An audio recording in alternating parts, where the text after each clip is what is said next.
భయ్య పిఠాపురంలో ఈసారి ఎవరు గెలిచే ఛాన్స్ ఎక్కువ కనిపిస్తుంది? కొణిదెల పవన్ కళ్యాణ్ గారు. పవన్ కళ్యాణ్ గారు. ఎందుకు? ఇచ్చిన మాట నిలబెట్టుకునే ఏకైక రాజకీయ నాయకుడు శ్రీ కొణిదెల పవన్ కళ్యాణ్ గారు.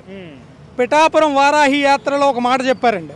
పిఠాపురాన్ని ఆధ్యాత్మిక రాజధాని చేసి తీరుతానన్నారు. పిఠాపురం ఆధ్యాత్మిక రాజధాని అవ్వడం ద్వారా మా అందరి బ్రతుకులు మారతాయి. ఎందుకు మారతాయో కూడా చెప్తా. ఇక్కడున్న ప్రతి ఒక్కడి విలువ, భూమి విలువ పెరుగుతుంది, ఆస్తి విలువ పెరుగుతుంది, పిఠాపురం అభివృద్ధి చెందుతుంది. దీని ద్వారా ప్రతి ఒక్కడు కూడా పవన్ కళ్యాణ్కి ఇక్కడ ఓటు వేయడానికి సిద్ధంగా ఉన్నారండి. కులంతో సంబంధం లేదండి. వేయడానికి గల కారణం ఇచ్చిన మాట నిలబెట్టుకునే ఏకైక రాజకీయ నాయకుడు ఆయన. కానీ కాపులు ఎక్కువగా ఉండబట్టే పవన్ కళ్యాణ్ గారు ఇక్కడి నుంచి పోటీ చేస్తున్నారని ఒక మాట గట్టిగా వినిపిస్తుంది. ఏమంటారు? ఇక్కడ కంటే కూడా భీమవరంలో కాపులు ఉన్నారండి, గాజువాకలో కాపులు ఉన్నారండి. ఇక్కడ కాపుల కంటే కూడా బీసీ సామాజిక వర్గం ఎక్కువ ఉంది పిఠాపురంలో. ఈరోజు బీసీ, ఎస్సీ, కాపు కులాలకు అతీతంగా ప్రతి ఒక్కడు కుల నిర్మూలన అంటారండి. పవన్ కళ్యాణ్ గారు మాత్రమే చెప్పారు కులాలను కలిపే ఆలోచన విధానం. ఆ సిద్ధాంతంతో ఈరోజు పిఠాపురాన్ని జనసేన జెండా రెపరెపలాడుతుంది.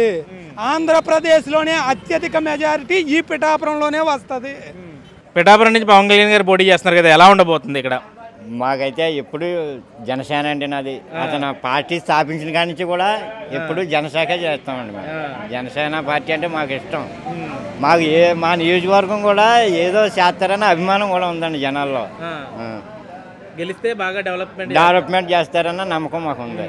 మరి నిన్న పవన్ కళ్యాణ్ గారు పేరు ప్రకటించిన వెంటనే ఇక్కడ కొన్ని ఫ్లెక్సీలు తగలబెట్టడం కానీ, పవన్ కళ్యాణ్ గారిని బూతులు తిట్టడం కానీ కొంతమంది చేశారు. వరం గారు అనుచరులు అని అంటున్నారు. మరి ఎవరో నాకు తెలియదు. మరి ఏంటి ఆ ప్రభావం ఏమి ఉండదా? అలాంటి ప్రభావం ఏమి ఉండదండి. జనసేనకి అయితే చాలా బాగుంటుందండి. పిఠాపురం నియోజకవర్గం ఏం చూసుకోకలొద్దు. అతను చెయ్యటి చూపించిపోతే ఇంట్లో దొంగుంటే అయిపోతాడు, ఇంట్లో పడుకుంటే అయిపోతాడు. జనసేన గురించి ఏమి చూసుకోకలొద్దండి. ఇంకా పిఠాపురం నియోజకవర్గం అయితే కన్ఫామ్ 60,000 మెజార్టీ వస్తాడు. 60,000 మెజార్టీ ఇక్కడ. నాదేమో అంతే అండి, చెప్పలేము. నేనేం చెప్పలేను. నాదేమో అంతే అండి, 60,000 మెజార్టీ ఇక్కడ. ఓడించేస్తారు పవన్ కళ్యాణ్ గారిని. గెలిపించుకుంటాం మేము, గెలిపించుకుంటాం మేము, గెలిపిస్తాం. ఓన్లీ కాపులే ఓట్లు వేస్తారా? అన్ని క్యాస్ట్లో వేస్తారా? క్యాస్ట్లు వేస్తారు. కాపులు అన్నది ఏమి లేదు. కాపు మాల మాది అన్నది ఏమి లేదు. అన్ని క్యాస్ట్లు ఒకటే మాకు. అంటే కొంతమంది విమర్శిస్తున్నారులేండి, అంటే కాపులు ఎక్కువ విమర్శించే వాళ్ళు లేరు.